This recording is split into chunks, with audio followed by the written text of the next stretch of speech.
जब भी हमारे सिर में दर्द होता है लगातार 1 दिन 2 दिन 3 दिन, तो सबसे पहला सवाल जो सुनने को मिलता है वो ये होता है, सिर में दर्द हो रहा है, कहीं माइग्रेन तो नहीं है।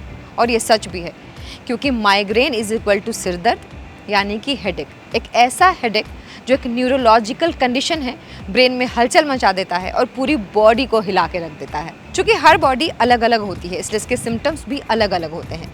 हेडेक के साथ साथ किसी को nausea, diarrhoea, vomiting, light sensitive हो जाना, साउंड सेंसिटिव हो जाना, किसी किसी का टच सेंसिटिव हो जाना भी बहुत ही आम सी बात है। तो ये कुछ ऐसे सिम्टम हैं जो माइग्रेन के साथ बिना बुलाए आ ही जाते हैं। माइग्रेन का दर्द पहले तो धीरे धीरे शुरू होता है, लेकिन ये इतना सीवियर और इतना ज़्यादा बढ़ जाता है कि बिना दवाई खाए ये ठीक ही नहीं होता है।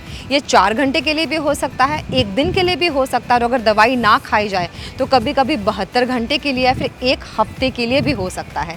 और हर बॉडी के हिसाब से इसके सिम्टम्स अलग होते हैं, इसको ट्रीट करने का तरीका अलग होता है और इससे डील करने का तरीका भी अलग होता है। चलिए, सिम्टम्स की बात कर ही रहे थे तो कुछ और भी सिम्टम्स के बारे में जान लेते हैं। ऐसा लगता है कि सिर में कोई स्विच चुभ हो रहा है, किसी किसी को प्रिकलिंग होती है, किसी किसी को हैमरिंग वाला दर्द होता है, वॉमिटिंग होती है। इसके अलावा कभी कभी आई साइट यानी कि जो विजन है वो भी कम होता चला जाता है।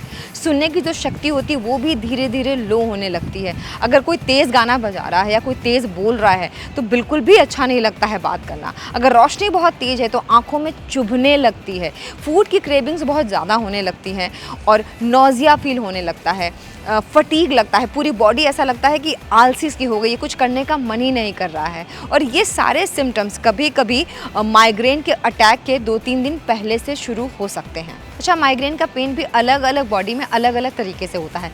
किसी को मिडिल में होता है, किसी को सिर के दोनों तरफ होता है और किसी को बीचों बीच होता है। तो अगर किसी भी तरीके का सिर में दर्द है और वो लगातार होता चला जा रहा है तो इसका मतलब ये समझ लीजिएगा कि अलार्मिंग सिचुएशन है, डॉक्टर के पास जाना बहुत ज़रूरी है। अब माइग्रेन को प्रिवेंट कैसे किया जाए? दवाइयों के अलावा कुछ ऐसे प्रिवेंशन हैं कि माइग्रेन अटैक से अपने आप को बचाया जा सकता है या फिर जो उनका असर है उनको कम से कमतर किया जा सकता है।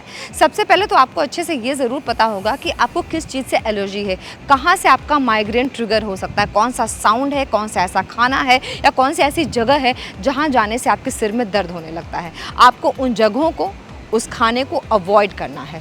अल्कोहल को और स्मोक को आपको बाय बाय कह देना है, क्योंकि ये भी माइग्रेन को ट्रिगर करने में पूरा साथ निभाते हैं। इसके अलावा आपकी जो नींद है वो ज़रूर से ज़रूर पूरी होनी चाहिए। नींद ना आने से और नींद कम लेने से वैसे बहुत सारी बीमारियां होती हैं, लेकिन माइग्रेन को ट्रिगर करने में नींद का बहुत बड़ा हाथ है। इसलिए आपकी स्लीप साइकिल ज़रूर कंप्लीट होनी चाहिए।